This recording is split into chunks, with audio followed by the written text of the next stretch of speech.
Welcome aboard. It's Captain G with a post-game update, analysis, review, discussion of Operation Wargames, hosted by Admiral Seabass and his staff in the heart of Indiana, and attended by a great group of players from around the country.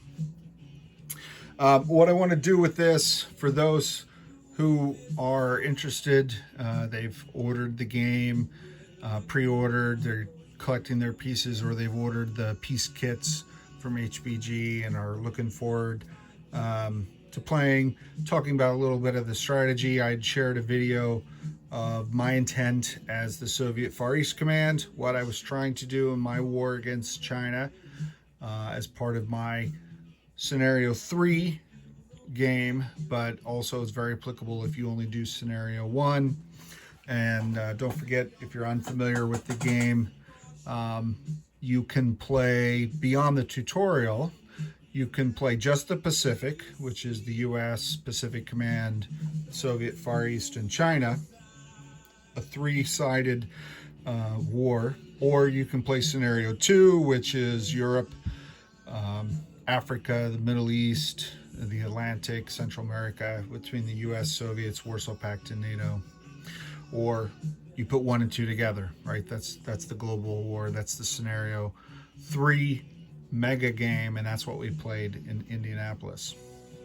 So the results of the game, if you're watching this, you probably already watched the updates by War Doctor, by Hambone, by Flak88, myself, on the progress of the game as we went, and then the final outcome, which was victorious China, which is in itself an indictment against my strategy because they won the game. So kudos to Knights Templar, as well as so they won, China won. The U.S. and NATO came in second, and Team Red, we brought up the rear. Lots of big moves at the end that played a role in that.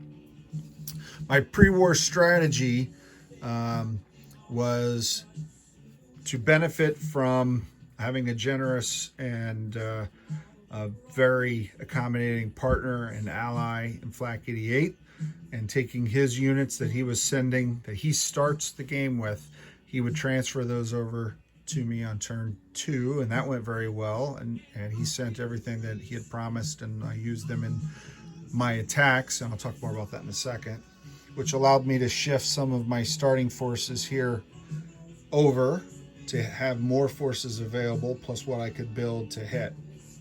And I did attack on turn 3. And again, this was based on the prior time when I had played Soviet Far East Command and Knights Templar was China, and I ignored China and I focused on the U.S. and fighting in the Pacific and naval oriented. That did not work out for me, and China was victorious. So I wanted to do something differently. But remember, your strategy should always incorporate what you expect the enemy to do. And my expectation was the enemy would do the same thing. But Knights Templar is a better player than that. He also knew the mistakes that I had made last game, knew that I was aware of them, and he and I were talking during the game, and he showed me his pregame notes, and he was definitely prepared and for and expecting an attack into China by turn 3 or 4. And I was surprised by that. 3, I thought I was going in very early, but it was, everything I was doing was in accordance with Knight Templar's plan. If you saw the updates, that he pulled these forces back, and rather try to defend forward, he built a wall here in the west. He also pulled these guys back and built a wall here. And he had a stack, I think at one point, of 18 or 19 paramilitary, which China has a feature called I think it's, I want to say People's War, but I may be misstating that. But they are allowed, that boosts their infantry class units, including paramilitary. Instead of defending at a 2, they defend at a 3. So 18 units defending at a 3. Number one, that's dangerous in and of itself. And number two, they are meat shields for any tech. Now, Chinese artillery and Chinese armor are early gen MBTs, field artillery, not full-blown battlefield nuke capable artillery, but still that Chinese wall, or the 2 Chinese walls that he built, made it so it was not in my interest anymore after that first attack to continue to attack. And I did pivot and move my focus at that point down here. The event was the Philippines, which is, I think, my favorite of the events in a scenario 1, because it allows the Soviets to forward defend in the Pacific and cut off this sea zone and these critical zones. And I could operate from here with an airborne going 1, 2 into Malaysia, 1, 2 into Singapore. I can park a fleet here and move, and I control this sea zone, and I'm good. So it was a great event for me from the naval perspective. But sadly, the amphibious opportunity that I talked about when I invaded here in my pregame, I said I would look for an opportunity to strike. And he left me one. He had, I think, 1 or 2 ground units at most, and some early gen fighters here at this airbase. And I, using my cruisers as shore bombardment, using attack bombers, fighters, cruise missiles, Marines, assault helicopters, I tried to take this zone.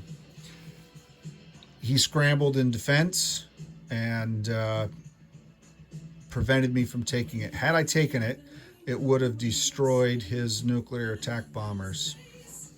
But I fell short, and the thing I'd left out in my planning was then I had no amphibious assets. I still had my Navy, but I had no Marines.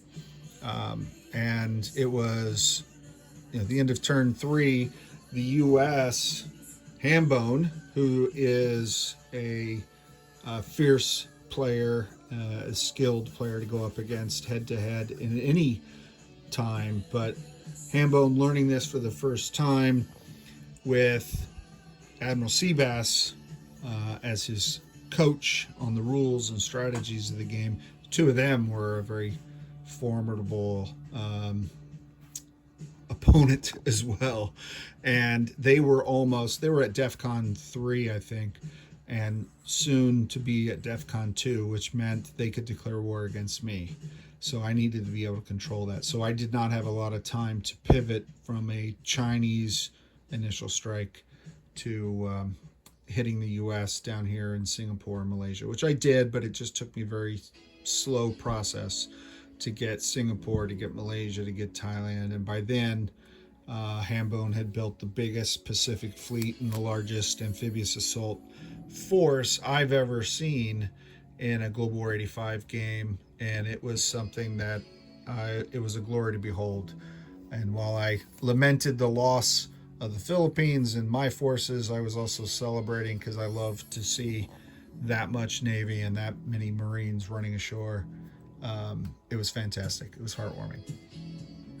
So that was the strategy. That was some things that went well, some things that went poorly. Hambone, as far as personal awards, there were 3 personal awards given out. All 3, coincidentally, went to Pacific players. The overall game winner was, as I said, China. So congratulations to Knights Templar. Not only did he do an excellent job defending China and building up the modernization, he was very active in Africa, which only comes into play in the scenario 3, and earned his victory points there. So he won the game. The highest percentage of victory points, though, went to U.S. Pacific Command. Hambone accomplished 100% of his possible points. He made up a huge proportion of the total U.S. NATO alliance points. So he maxed out, so he won an award for that. The award of most strategic player was voted on by all the attendees, and obviously for China winning, that went to Knights Templar for good reason. And then the third award is most gentlemanly, just the nicest guy, a good loser, I guess is another way. Everyone there was fun to play with. We had a great time, but I was honored by my fellow players in giving me that distinction. And through generosity of Doug at HBG, that was a store credit for all three of us. And again, I want to thank Doug for that. The generosity of Doug and HBG did not stop there. I mean, he recognized that a lot of folks took off work, traveled, flew, got hotels, lodging, and made arrangements to be able to play his game.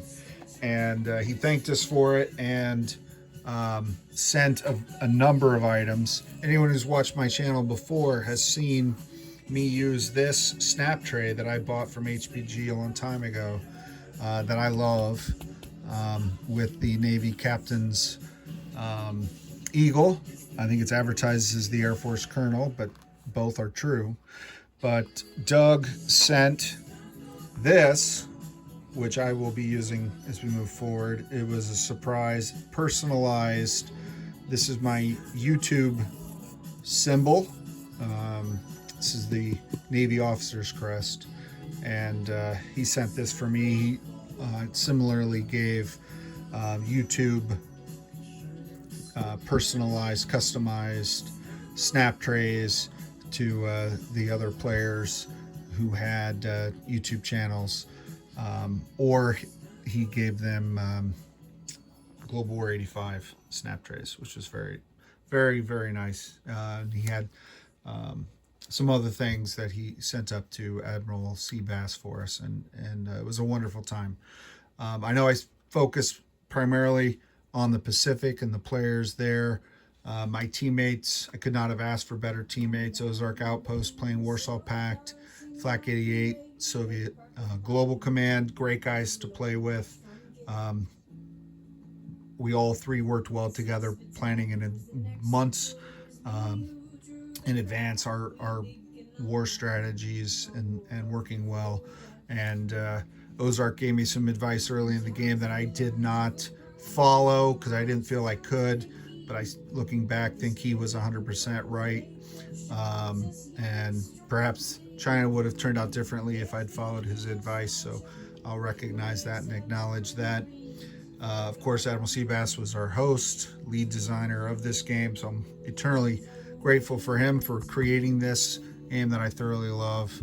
And the other Western allies, Josh and the War Doctor, great guys, met them before at Twisted Lords Con, and a lot of fun to play with and interact with.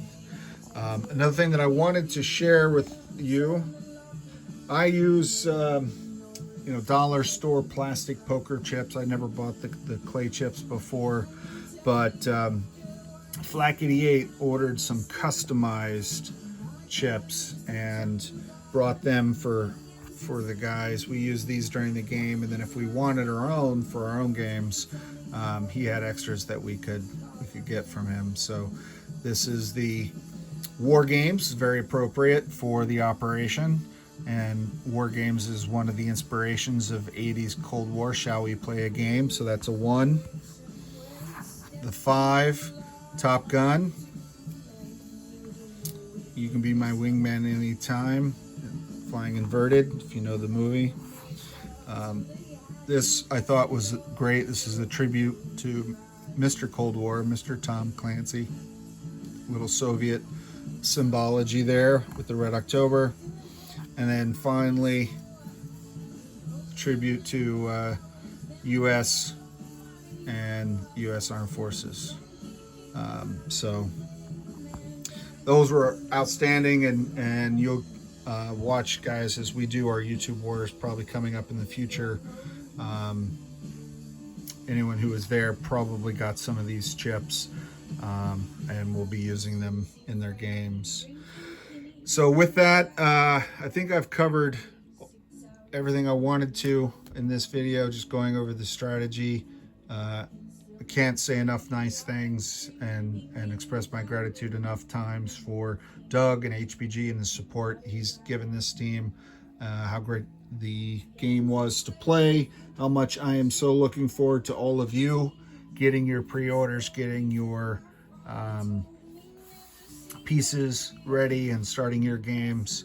I look forward to playing in some of those games with some of you. I also look forward to watching some of these new strategies and different ways of playing the game from new players who are approaching it from a different perspective. It is a fantastic addition to the community of games that we have. So with that, I think I will sign off on Wargames 1, perhaps, and sign out. So this is Captain G, over and out.